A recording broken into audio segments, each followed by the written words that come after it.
Good evening, everybody. This is your host, Izzy, and this is the Redzone Report live right here on the Built-in Buffalo YouTube, X, and Facebook channels. We are here to discuss the red and blue and the conclusion of Bill's training camp. So, let's talk about it.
Welcome again, everybody. I'm your host, Izzy, and this is the Redzone Report live here on the Built-in Buffalo YouTube, X, and Facebook channels.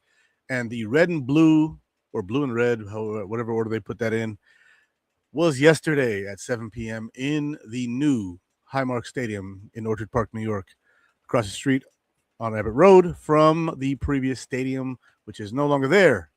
Heard is pretty bewildering to see the site of our former stadium not being there anymore. But as always, Sandra L. King in the comments first. Let's go on Facebook and on YouTube. Thank you, as always, Sandra, for being here. Appreciate it. My man Corey Crocker in the building. Let's go. Now, the Buffalo Bills had their opening event in the new Highmark Stadium, and Built-in Buffalo was present. Our Lance Nelson, Benjamin Shoop, and Anthony Romeo were all there. Anthony Romeo, as I would say. And they did a triple coverage podcast on there. So if you subscribe to Built-in Buffalo, all you got to do is go down to the Built-in Buffalo page and then go to the live section. And you can check out yesterday's live event with them. And they were covering the red and blue. So, yeah, check them out. We have more than just Izzy here on Built-in Buffalo. And we have a lot to talk about. So I'm going to go ahead and get straight to it. We're going to go into the week of training camp in Rochester, in Pittsford, just outside of Rochester, Monroe County, at St. John Fisher University. Again, the alma mater of my mom. Shout out, Mom. And in the second and final week of training camp, inside linebackers Terrell Bernard and Dorian Williams returned to 11-on-11s. They were training before that, but they weren't doing any team drills. And so now those guys are running with the ones. Right, they ran out the first team, so Kelly Armsor was mostly with the seconds, and the competition is on. Kelly Armsor is fighting for a job, and he is out there to compete. He is not playing around. He does not want to sit his rookie year and wait, and none of that. He is trying to take someone's job ASAP. So respect to him. You know, that's what competition's about. You ain't trying to sit there and wait. You know, if you got the instincts, you got the ability to play, go do it. Take the job. So there's that. We're going to get through some of these kind of quick because there's a bunch of them.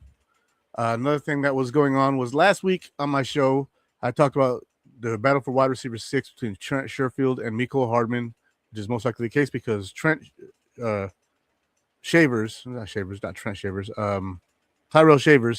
is out because of his torn ACL from last year's playoffs. He's making good progress, but he's not going to be ready for the regular season, and I don't think anybody thought he would be. But here we are. So, Tyrell Shavers out, Mecole Hardman or Trent Sherfield in, and it appears that Mecole Hardman seems to have overtaken Trent Sherfield for that spot.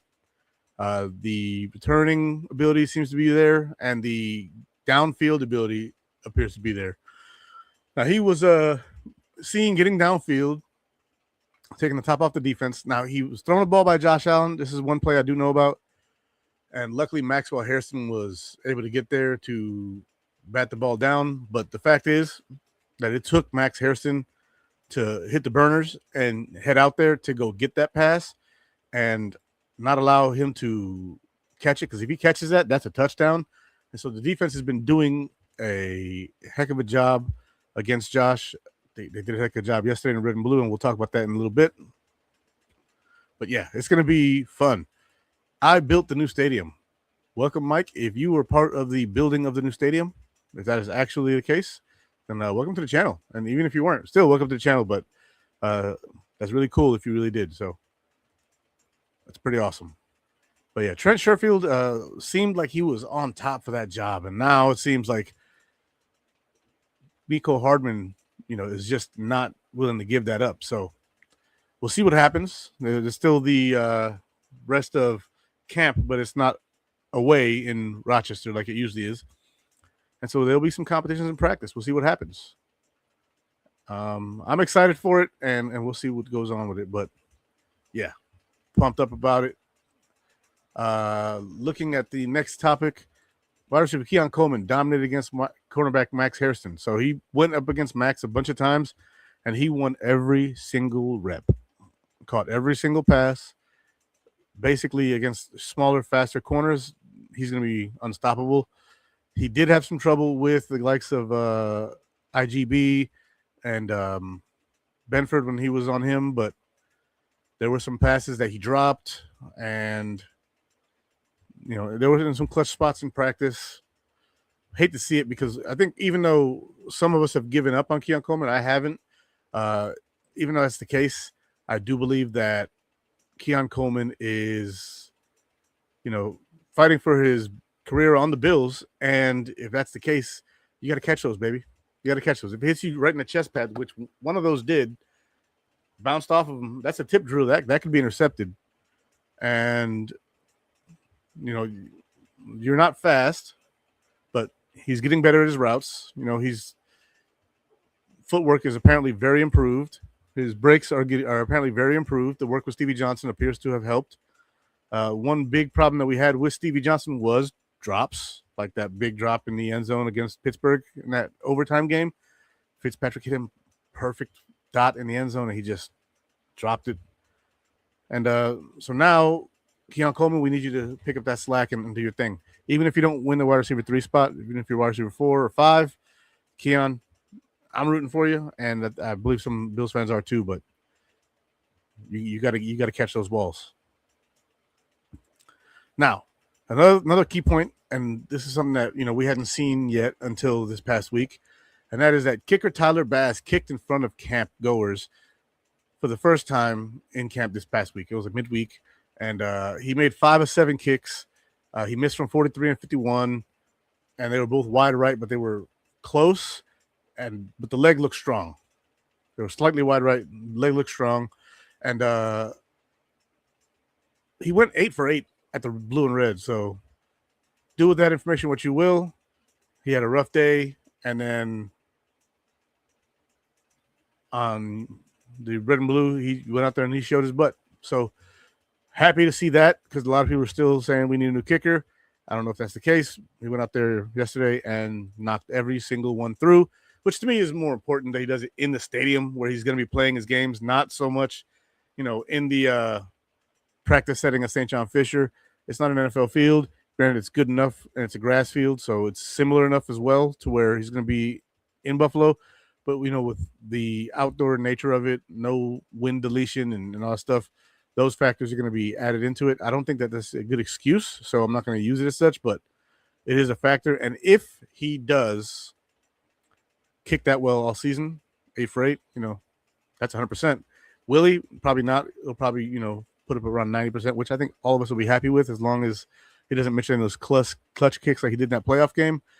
Tyler Bass, keep it moving, keep grinding and keep making it happen, because we need a good kicker. Last year we got Matt Prater in, and he kicked over 90% of his kicks, or he made 90% of his kicks. We need to make sure that we maintain that same steady presence at kicker, because points are points, right? And if you don't get a touchdown, you want to get at least 3. And usually he's pretty good, from 50 plus, and then he's really good from like 40 under. But for some reason, like 40 to like 50 in that range is just not great. So keep on pushing, Tyler, and we hope to see the best from you come the season and the preseason. We want to see you do well. Also, punter, the rookie there, Doman from Florida, appears to be the guy. Right? It doesn't look like they're even giving 𝐬𝐮𝐬𝐜𝐫𝐞 a chance anymore. It looks like that competition has been done. He's got a booming leg and 8 for 8 on kicks by Tyler Bass, and he was the only holder yesterday. So do with that information what you will as well. Now, going further into it, we've been talking about wide receivers. Wide receiver Joshua Palmer is looking like the player we thought we signed last year. We signed him last year. We were hoping to get some separation. This week in camp, he got separation. Yesterday in the red and blue, they locked him down a little tighter, but in camp this whole past week, his stock has been going up. I'd say it kind of, evened off for the red and blue, but we'll see what happens. He said he had some big catches down the field and in the end zone. Separation is his game. He is vying for that wide receiver 3 spot in competition with Keon Coleman, so we'll see how that goes. Honestly, I don't know if the guy who doesn't win that competition to get wide receiver 3 spot beats out Skylar Bell for wide receiver 4, so whoever loses that one could fall all the way down to wide receiver 5. But I think that we're all hoping for those two guys to do well, especially if they're going to be on the team. If they're not, if they're going to trade one of them, then no one really worried about the loser of that competition. But if they're both going to be on the team, hopefully that they can both be productive enough to stave off someone like Skylar Bell. Skylar Bell is a 4th-round rookie, and we're hoping for big things for him in the future. I don't know if we're hoping for that for him now, but if he does, shine, I'm sure we'll all take it. We'll accept that. All right, so Prater is on speed dial. I'm willing to bet he is. Coleman will have a great season. I hope you're right. So Mitch Wisnowski was out yesterday. No clue what that means. I think it means that he's probably lost that competition. It is now a few years beyond, but since they started measuring this metric, it's been like 22 kickers drafted, and as of right now, 20 of them have started for their teams and won that job. And the only one who didn't was Matt 𝐟𝐨𝐫, and the only other one is Doman, who's still currently competing for it, but I think that ship has sailed. I think it's over. So it's unfortunate that guys like Bass, Palmer, and Coleman will be held at a very different stature. They could be excellent, but will never be looked at that way, that way by our fans. They will be if they prove their worth. If they go out there and they prove it, there's no denying it, right? First of all, Coleman has been very immature. He's been very immature thus far in his career, and he's still younger than Skylar Bell. Right? He's younger than Skylar Bell is. That doesn't really mean much because you're in the NFL. It's time to step up. But a lot of receivers in the past, had their breakout seasons year 3 or 4. Roddy White, Eric Moulds, 2 examples of that. They got drafted. First couple of years didn't go so great. Year 3 or 4, they started to ramp it up, and all of a sudden, you have a number 1 wide receiver. You got guys like Ike Taylor out there talking about playing number 80 for the Bills. Eric Moulds was probably the strongest wide receiver I ever played against. And that's saying a lot because he also played against Terrell Owens and Randy Moss. He said Terrell Owens manhandled me. I was like, damn. So we'll see what happens. I hope Keon Coleman starts getting his stuff together this year, even if he only puts up 600 to 700 yards. That's an improvement over the last 2 years.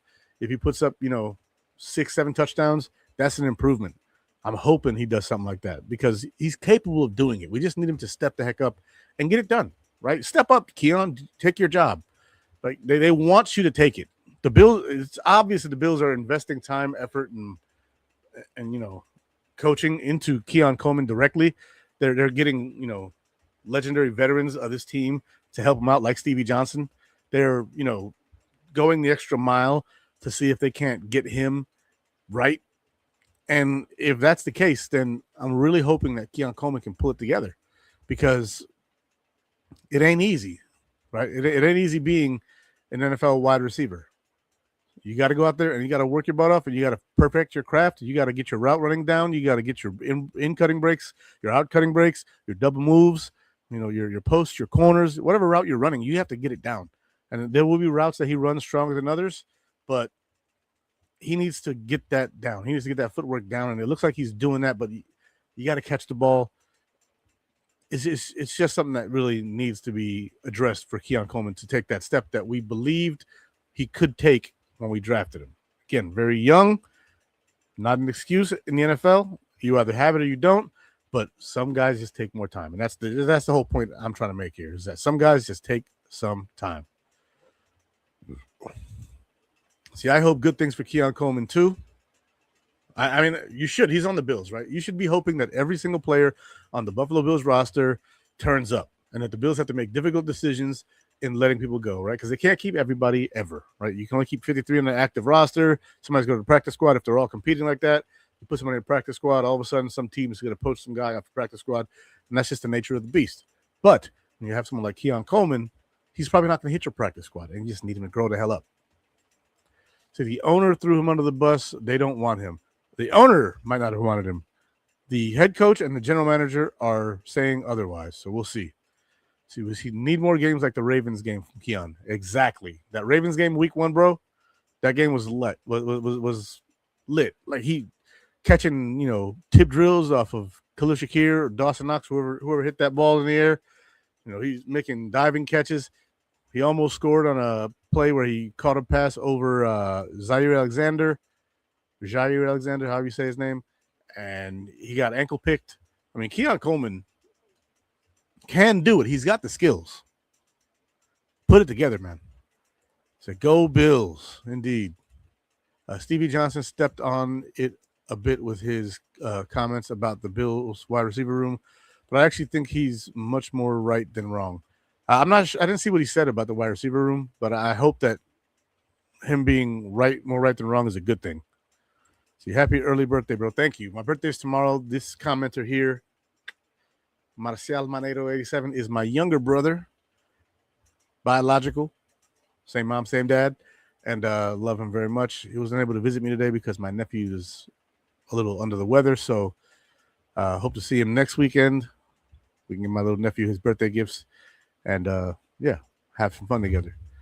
My nephew comes here and we have a good time. My nephew loves to play, and I got some stuff for him, so can't wait to see my little man again. Yeah, I know, bro. I know. But back to the wide receiver talk. Wide receiver Khalil Shakir has had more of a downfield presence, and his route running is very clean. He's been creating separation better than I have ever seen from him. So don't be surprised even if he's in the slot most of the time, Khalil Shakir is the wide receiver 2, which I don't think anybody would doubt that, right? He's wide receiver 2. Kincaid is going to be, the tight end 1, but I don't know how they're going to put him on the field all the time. He's not very good as a blocker. And we saw 𝐶𝐽 get around him pretty easily. But I think that, Dalton Kincaid is going to have time to get on the field. And when he is on the field, he does make a difference. But he's not on the field enough for me to sit here and think that he's going to get more target share than Khalil Shakir. I just don't think that's going to be the case. Stevie Johnson said the Bills were the number 2 wide receiver group. I do not agree, but he may be more right than wrong in the okay. So number 2 in the league, I think, is a little crazy. You got the Rams wide receiver room, which is disgusting. With Puka Nacua, Devontae Adams. Then they got those 2 are enough. But you got some pretty insane wide receiver rooms. Then you look at the Broncos with Cortland Sutton and Jalen Waddle. There's some nasty wide receiver rooms out there. And yeah, it's going to be crazy seeing some of these teams. When you look at the Jags, they got a pretty nice wide receiver room. Parker Washington, solid there. I think that the Texans' wide receiver room is going to be slept on a little bit with Nico, and then you have the 2 Arizona State guys they drafted last year. Forgetting who their names are. You look at Washington with Diggs and Scary Terry. Yeah, pretty serious stuff there. I heard Josh Palmer has played well in training camp. Just want to see him stay healthy. I agree with you there, and I did cover that just a little bit earlier.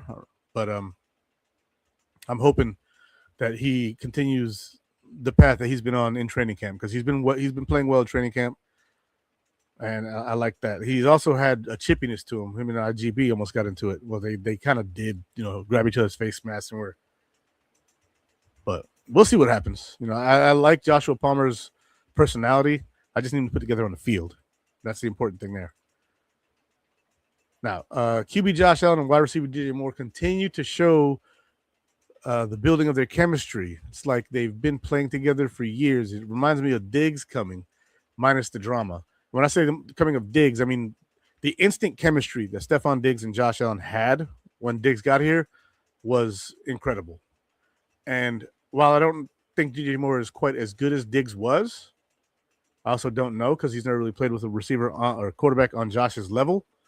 The chemistry that they have that seems to be instantaneous reminds me of that chemistry. Not the player versus player, not Diggs versus DJ Moore. DJ Moore is much more physical and bigger in stature. He's actually faster than Diggs, but he doesn't have the footwork nor the separation of Diggs. Diggs, even though he wasn't as fast, could separate like it was nobody's business. He had footwork, like it was nobody's business.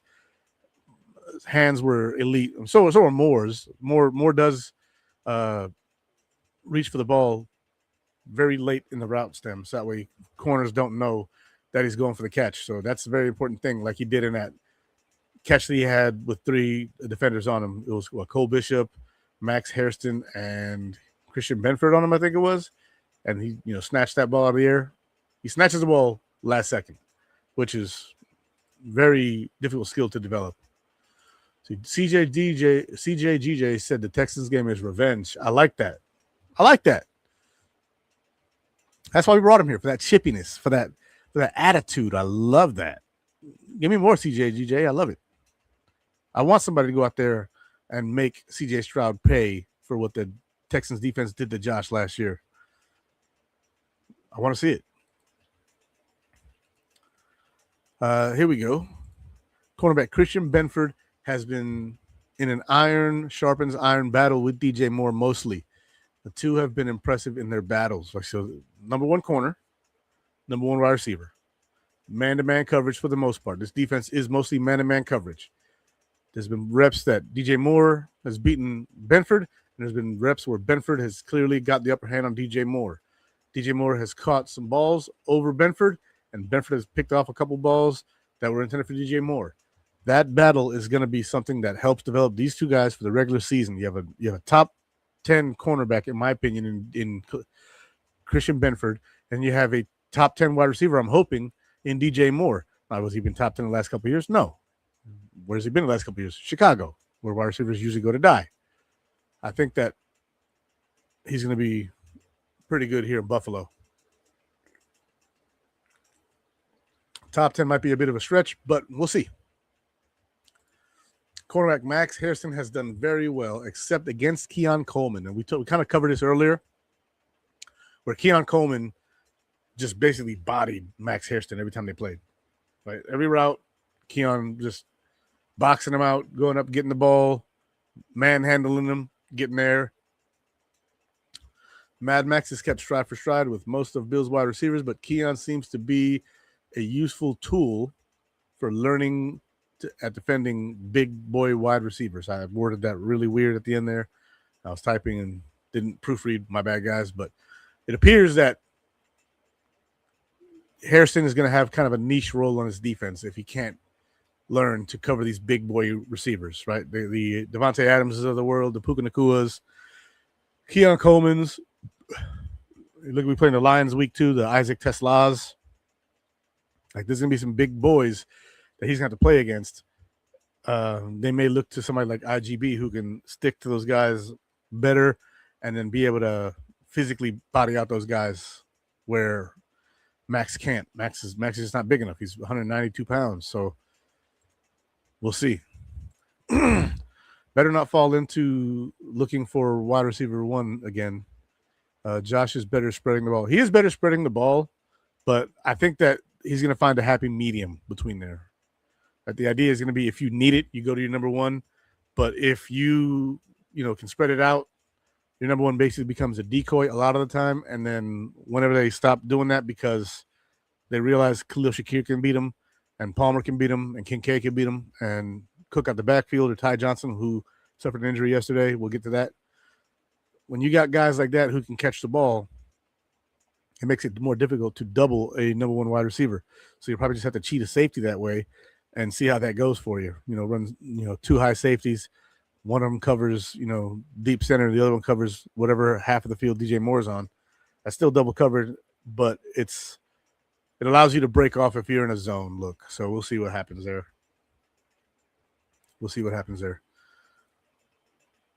But yeah, it looks like Keon Coleman is making himself useful, especially in the development of young guys like Max Harrison. Now, one guy mentioned it earlier. Here we go. Surprise, C.J. Gardner-Johnson returned to practice in full capacity in the middle of the week, 5 days after we think he might have torn his Achilles. Man's back on the practice field. Injury scare averted. We're good to go. My man C.J. went out there. He handled his business. He did his thing with the trainers. And after he did that, your man went out there and got right back to work. He's not playing. He's trying to be here for the regular season. He's trying to be here to earn that job, and he's trying to be here to help win a Super Bowl for this Buffalo Bills team. He likes what he's doing here in Buffalo. He's said quite a bit. He's not been really loud, vocal, or obnoxious. He's talked his mess on the field and getting in people's heads, but he's not out there causing any kind of drama like a lot of people thought he would. A lot of people thought that this was going to be a poor signing because of the drama that comes with it, but the guys seem to embrace it, seem to love it, seem to say that, we needed somebody like him on this team. The last guy we had similar was Poyer, but Poyer talked his junk, but it wasn't as vocal as CJ, and I don't think he was as fast. He wasn't as physical, so we'll see what happens. Halfback Ty Johnson suffered an apparent right leg injury at the Red and Blue, and so he was on a one-on-one rep against Joe Andreessen, and he made a cut in his route and lost his footing, and his leg just got messed up. And Ty Johnson is, as Josh Allen says, the best third down running back in the NFL, right? That's high praise coming from your quarterback.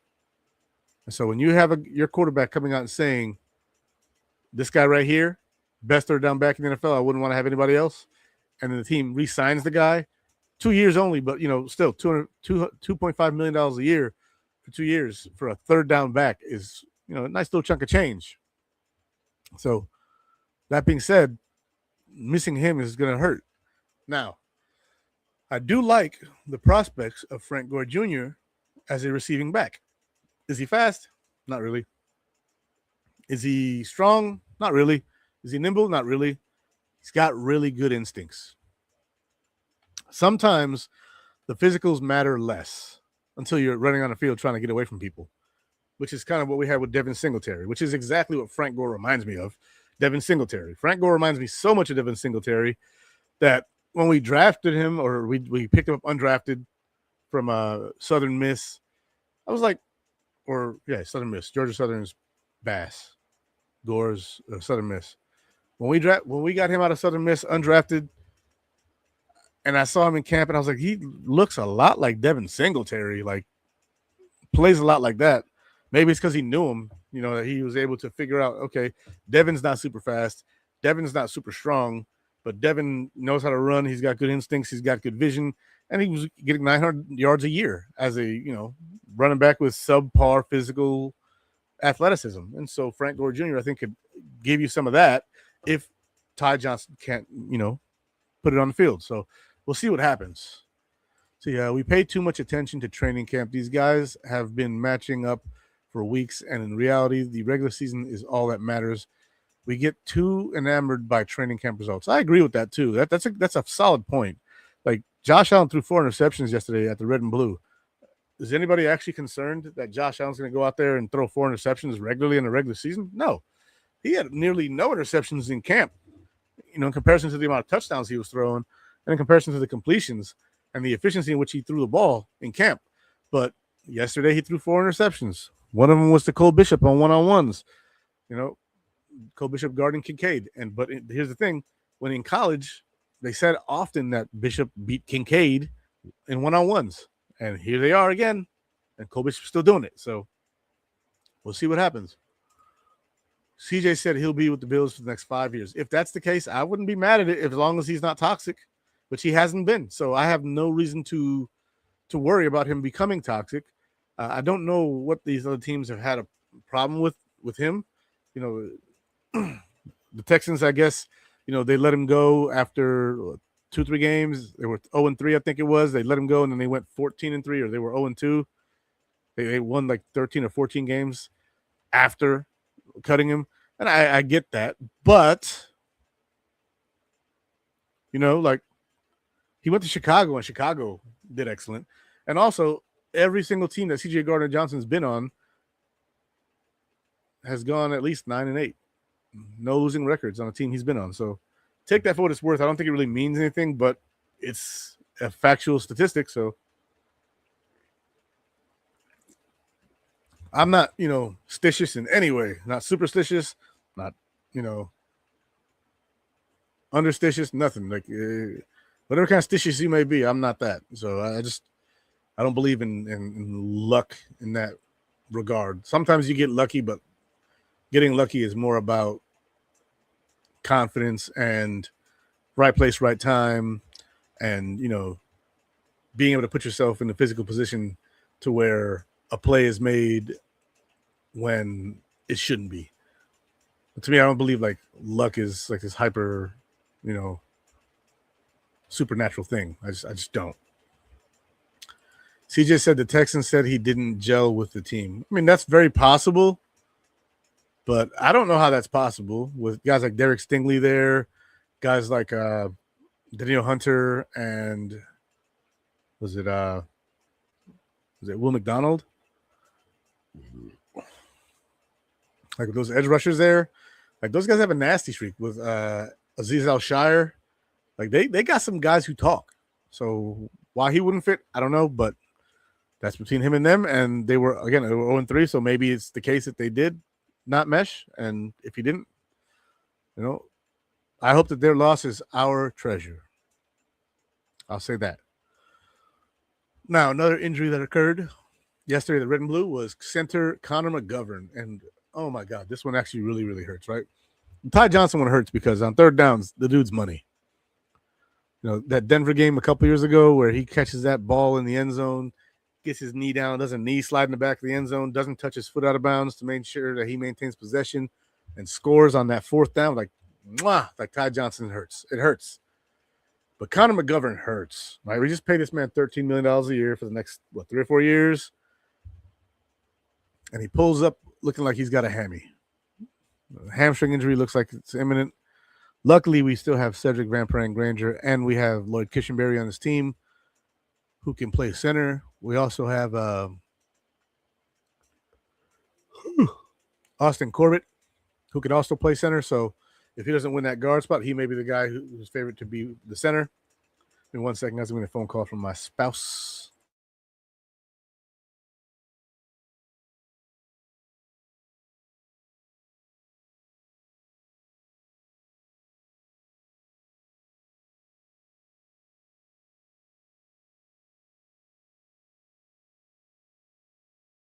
She forgot I was doing my show. It's okay. I love you, baby. When you watch this back, I still love you. Love you very much. On our anniversary of our meeting. So today, 23 years ago, I met my wife in Rochester at the Puerto Rican Festival. Tomorrow is my birthday. So, best birthday gift I ever received. Meeting my wife. But Connor McGovern, that one stings a lot. Again, we do have guys in the wings who can play center, who have played center, who are perfectly capable of snapping the ball to Josh. But Connor McGovern was excellent last year and the year before, and we're hoping that he recovers for the regular season because him and Josh Allen have elite chemistry, and I love Connor McGovern very much for this team. Like, I hate the Cowboys, right? And I mean that as the organization. I don't hate the players, the people who work for them, owners, even the owners. I don't hate them. But the organization, the Cowboys, I hate them. Coming up from the Cowboys, I was like, oof, Okay. Got to learn to love a Dallas Cowboy. And he made it easy for me to learn to love a Dallas Cowboy because now he's a Buffalo Bill. Snowman is the leader, and he realizes 𝐃𝐨𝐧'𝐭 is an asset. But as a leader, if 𝐃𝐨𝐧'𝐭 gets out of hand, our left tackle will end it. True. However, it appears that there is a short leash on Deion. He needs to produce this year too, otherwise he might be out the door. So I believe in Deion. I have no doubt that he will have a better year. But in the case that he doesn't, it is what it is. Congratulations on love and happy birthday, brother. Thank you very much. Yeah, tomorrow's the birthday. I'll be 42. Double what Sandra L. King said here. I'll be 42. Still handsome. Sexy, youngified. You heard? My best Deion Dawkins impression. But yeah, appreciate that. Been married for going on 23 years. Been together for 23 years now. And so we'll see. I got married pretty quickly after I met my wife. I was in the Army. I was shipping off to Alaska. And it was like, we're doing this or we're not.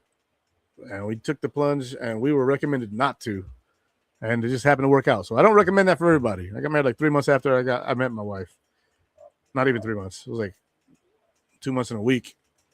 Got married in Alaska on Fort Richardson at the time. Now Joint Base Richardson Elmendorf, or Joint Base Elmendorf Richardson, called JBER, JBER now. So Joint Base Elmendorf Richardson.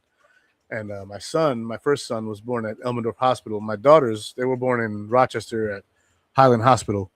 So, yeah, it's good times. See, Lloyd Cushenberry will probably start at center. Probably. But if Austin Corbett, who is in line to be a starter, doesn't win that starting job at center, he could be the guy at center because he is a center/guard. Now, if he wins that starting guard spot and Alec Anderson doesn't make it close, then Cushenberry probably starts at center, Corbett at guard. If it's close, Conor McGregor can't go. You may still kick Cushenberry out to be the backup. You have Corbett start at center because you want a starting job anyway, but he can play both. Then you have Alec Anderson play until Montgomery can come back, and then you kick Corbett back out to guard. So there's a lot of possibilities here. We'll see what happens. A lot of possibilities here. So I think that's why they design the offensive line the way they do. They get guys who can play multiple positions and hope for the best. Also, Alec Anderson can play every spot on that line. I'm not sure about center, though. I know 4 of the 5 he can play. He can probably play center, but we'll see. Now, there was another scare injury, and that was safety Cole Bishop. He came off banged up towards the end of the red and blue, but his injury doesn't appear nearly as serious. Like, it doesn't look like he's going to be hampered in any way. Just got dinged up. Thank God for that. Cole Bishop, our starting safety, 𝐃𝐨𝐧'𝐭 got dinged up, and now Cole Bishop got dinged up. We'll see what happens, man. I'm hoping that Cole Bishop isn't having any lingering effects, because the biggest thing that we've seen from Cole Bishop that hindered him in any way, shape, or form has been injury. He's a very physical player. He's 210 pounds at like 5'11" or 6 foot. And when you're that size and you're that physical, it can tend to do some damage on you. And so I'm hoping that he's perfectly A-okay. From what I've heard, he is. But, there also hasn't been much coming out since then, right? I think on Monday, tomorrow, we'll hear. But, yeah. Also, tomorrow I'll be playing a bunch of Madden 27 because it comes out. So, yeah, it's going to be fun. Technically, it comes out on Wednesday, but I got the early access. So, I get Madden every year for my birthday. Love it. So, yeah, tons of flexibility in this O-line, and that's what makes them well above average. That and the fact that 4 of the top 5 guys from last year have returned to this offensive line, and this was a top 5 offensive line last year. And so I don't know if the loss of David Edwards is going to hit us that hard. It could, but I just don't know if it is. David Edwards is a heck of a guard. Is he a top 15 guard? I don't know about that. But he is functional enough to where he can play. So I'm just hoping one of these guys that we have is also functional enough to where being between Deion Dawkins and Connor McGovern allows them to just play them as themselves and be strong at the point of attack. That's all we ask them to do. Be fundamentally sound because you have a Pro Bowler to your left and you have a Pro Bowler to your right. Go out there and just do your job. Do your 111th, as Sean McDermott used to say. That's all we need them to do, really.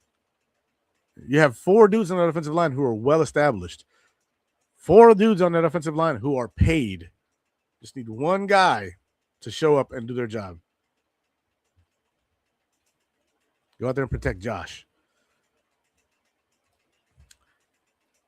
I still have a few more of these things. These are all about Josh Allen, though. So here we go. Josh Allen in the red and blue. He threw 4 interceptions at the scrimmage or the practice, or whatever you want to call it. It's not really a true scrimmage because there was only one team, so it's more of a practice, but they call it scrimmage in some capacity, so whatever. He threw 4 interceptions, and I'm here to cover the 4 interceptions. And so here they go. Cole Bishop jumped the pass intended for tight end Dalton Kincaid. This was in one-on-ones. And, again, Cole Bishop tends to get the better of tight ends. And in practice at Utah, he tended to get the better of Dalton Kincaid. Dalton Kincaid being as good as he is, that speaks volumes about Cole Bishop, which is why we can't really afford to lose him. We did draft the Jalen Kilgore, who plays the Cole Bishop role, so be ready, rookie, but same time, I want my boy Cole Bishop out there working. He's one of the best safeties last year by the numbers, by,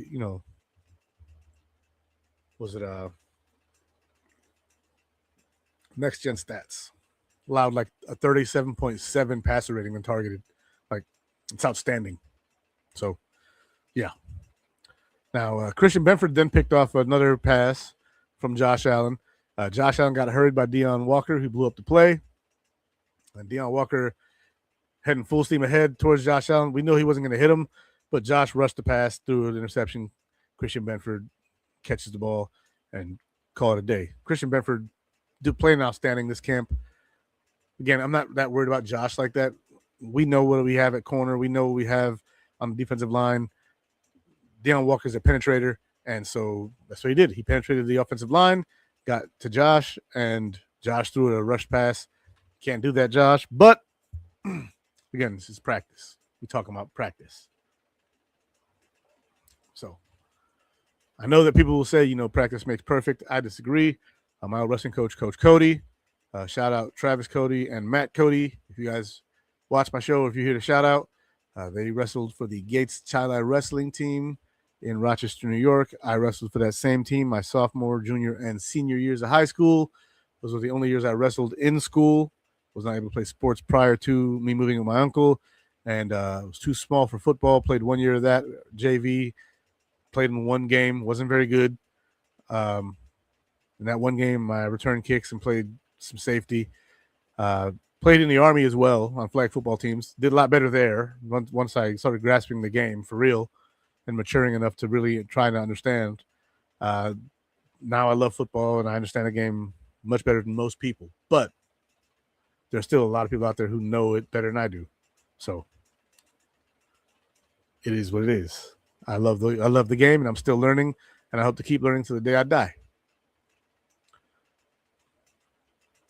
Next one is Damar Hamlin got a tip drill off Josh Allen from Joshua Palmer. So Josh Allen had Joshua Palmer running up in the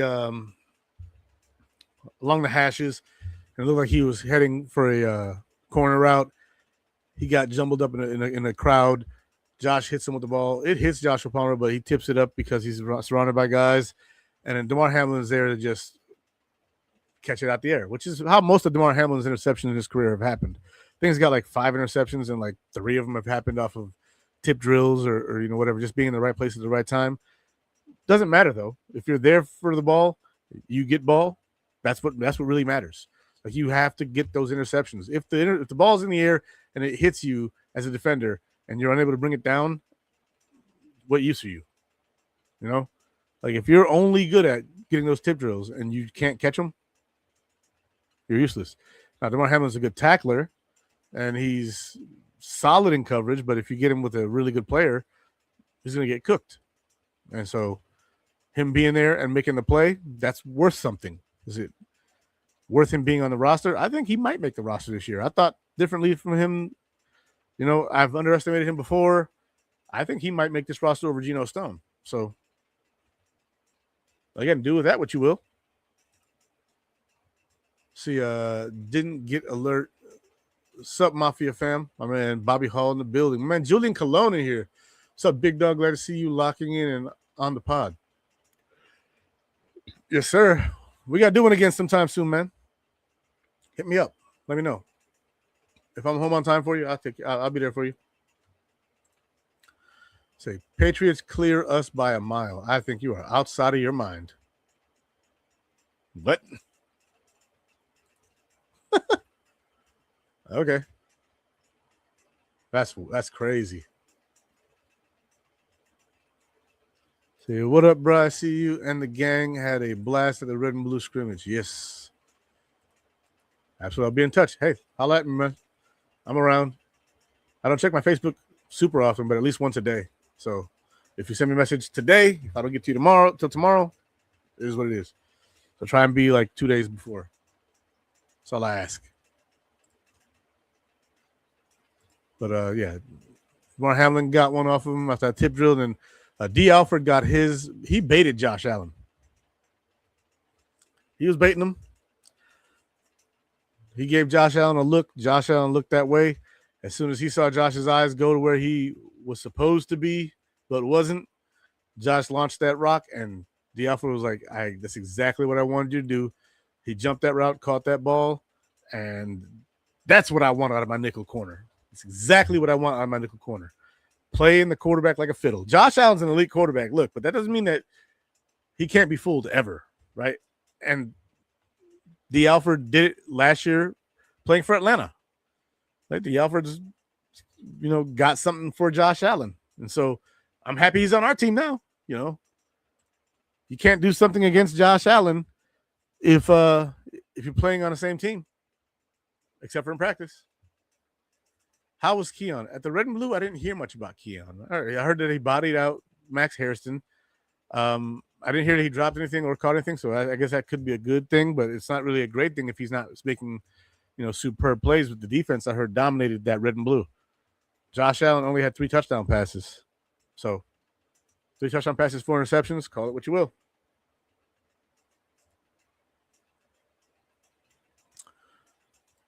But, yeah. Oop, there we go. So in Cologne, absolutely. Me and the kids had a great time at the new stadium. Definitely will be back on the 18th. Hell yeah. Enjoy.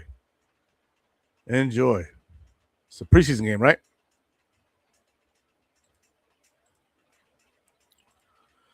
All right, last couple banners. So Josh Allen also had 3 TDs with a rope to 𝐾𝐨𝐽, covering 35 yards down the middle of the field. This dude ran a corner to post route.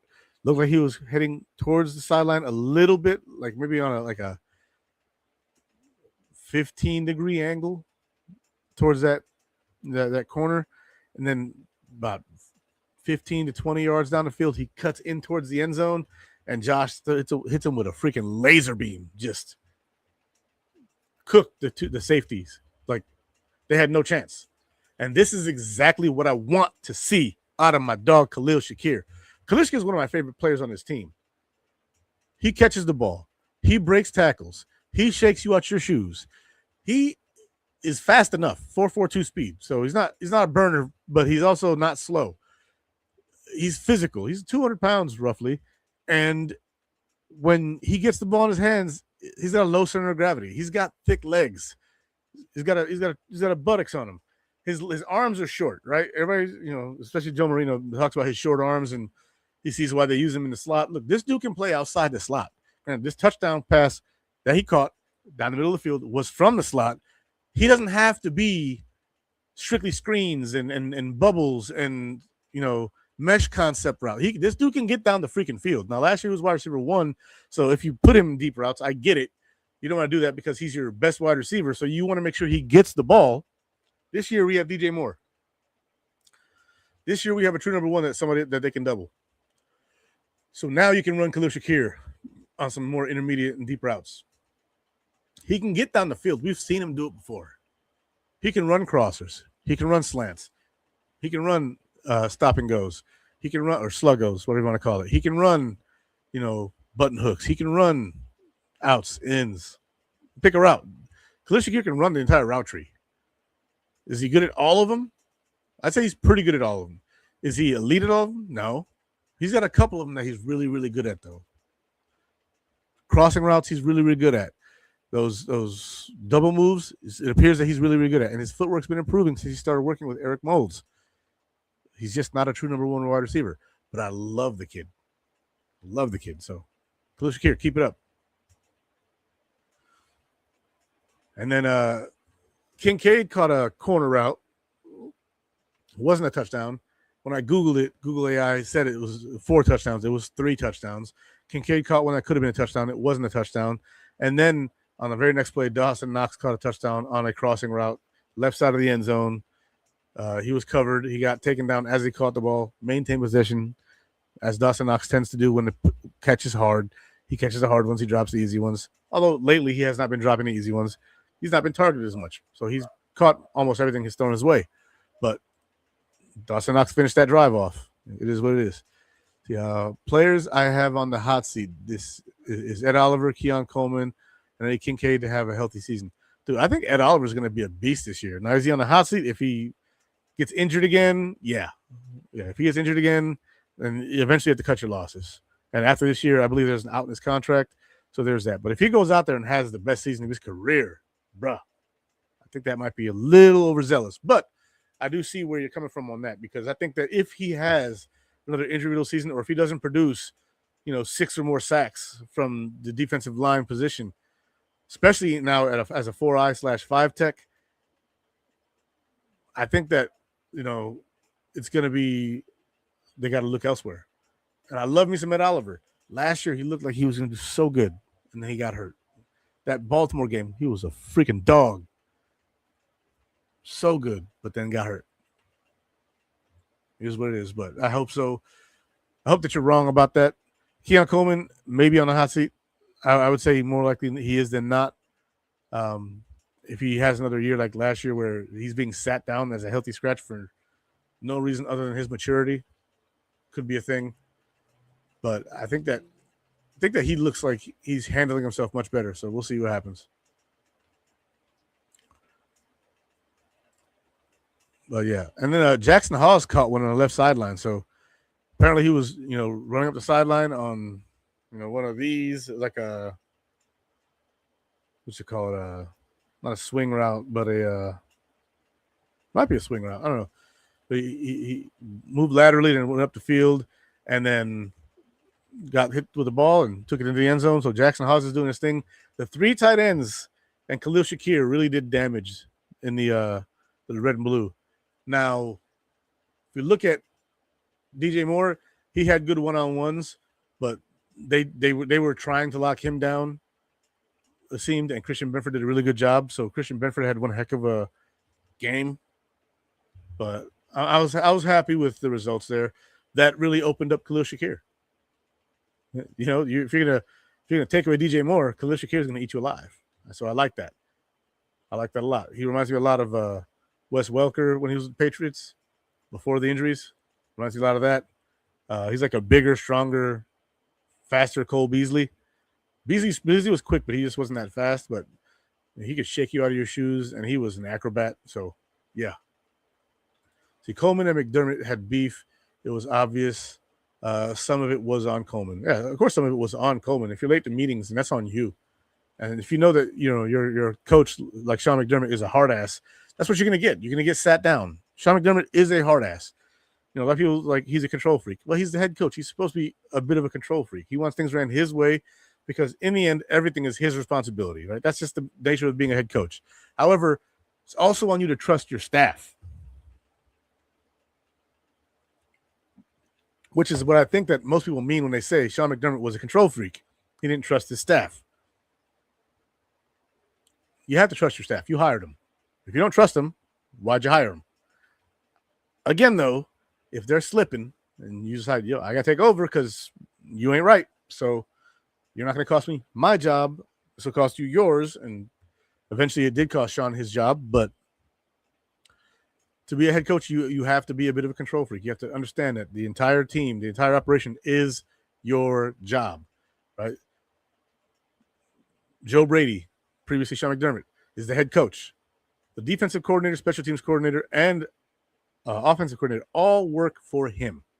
They're his subordinates. Their success is his success. Their failures are his failures. Point blank, period. The defensive coordinator, Jim Leonard, linebackers coach, outside linebackers coach, D-line coach, corners coach, safety coach, nickels coach, whatever coaches you have, whatever assistants you have, those are all his responsibility. So whatever failures the defense has, it is on Jim Leonard. But then it's also on Joe Brady. It's just how it goes. You're the head coach. You're responsible for all of that. Offensive side of the ball, Pete Carmichael, not the play caller, so a lot of it will not be on him. But he is the offensive coordinator. He is the guy who's going to be here to help prepare this team and help Joe Brady design game plans. Now, of course, Joe Brady's going to be the one calling the games, not the point. You still have to have a guy who can get your team prepared. When it comes down to it, and I'm going to look at this in Army terms because I was a soldier, and the only job I really had that had a ranking structure that was any similar to this was a direct line unit, which is a company, so to speak, right, or a battery. If you're infantry or field artillery, it's a battery. If you're in any kind of support, it's a company. So I was in a company. Our commander was the head coach, right? He's the guy who makes the decisions. He's the guy who oversees everything and makes sure that the officers and the non-commissioned officers under him are in line, right? The first guy under him is going to be his first sergeant. That guy is one of the coordinators, right? You have your platoon sergeants. Those guys are your assistant coaches, right? First sergeant's responsible for all those guys. Commander's responsible for first sergeant and everybody beneath him. Those guys underneath the first sergeant, they have platoons. Those platoons are going to have at least 4 squads in them. Each squad's going to have a squad leader. Each one of those platoon sergeants is responsible for each one of those squad leaders. Those squad leaders are going to have 2 team leaders apiece. Each squad leader is going to be responsible for those 2 team leaders. It rolls downhill, right? It can roll right back uphill fast, right? Sometimes the commander's at the bottom of the hill. The guys are pushing the thing up the hill, and then it just rolls back down. The commander's at the back. It is what it is. Is that a super chat? I have no idea. Looks like it. Appreciate you. Appreciate you, Jacob. That's my dog, Jacob. I had to call him back a little later. He was trying to call me earlier, but I didn't see the call coming through. So I started doing my stream, and I was like, shoot. But I was getting prepared for the show, so my bad, Jacob. You know I love you, buddy. But yeah, you look at the ranking structure, rank and file. That's what Sean McDermott was. He was the commander. Now it appears that the commander is going to be Brandon Beane. So the ranking structure has changed. The head coach is no longer the top dog. Now the GM is the top dog. The head coach is the first sergeant. He is in charge of all the coaches beneath him. Those guys are then in charge of other coaches. So that's how this thing is structured now. Brandon Beane is not only the GM, but he's also the team president. So that really puts him up there as the commander of this team. Some people think he's on a hot seat. I don't think you're on a hot seat if you got promoted from general manager to general manager / team president. We'll see what happens. Now, the last touchdown scored by the Buffalo Bills in this one, and this is more of a feel-good moment, right? I'm a military vet. You know, I have a heart. I love people. You know, I don't like people that much, but I love people. And, you know, God willing, you know, everybody here can find him and go to heaven. There's a young man who's a Make-A-Wish kid. Is a recipient of the Make-A-Wish program, Desmond 𝐬𝐿, who scored a rushing touchdown to close out the final play of practice. It's very heartwarming to see. The team does this all the time. You know, at least once a year, they do something for a Make-A-Wish kid. Kid wants to score a touchdown with Josh Allen. Josh Allen fakes the ball. James Cook turns around, gives the ball to the kid. Desmond runs up the field, scores a touchdown. The team, you know, picks the kid up and has a good time with him. And just shows the kid so much love. You love to see it. Most likely that kid is going through something possibly terminal. And I'm trying to say that in the nicest words possible because I don't want to say, what's going to happen later on directly because that feels heartless. It is what it is, right? But it feels heartless. So I want to keep this as mild as possible. Like the kid's going through it. Life is not being good to him. He's going through whatever ailment he's going through, whether it's, some form of cancer or terminal illness, or maybe it's something he may recover from. But either way, kid goes out there, has a good time. Josh Allen is that kid's John Cena. And yeah, I just hope, that kid pulls through and is able to make it. But I'm glad the Buffalo Bills chose somebody to give back to. That to me means the world. And that's why I love this team. So guys, that is my show today. I will see you guys next weekend after the Bills play the Panthers on Saturday. You know what it is, guys. Do good, be good. God bless. And go Bills. And I'm out of here. Love you. God bless you.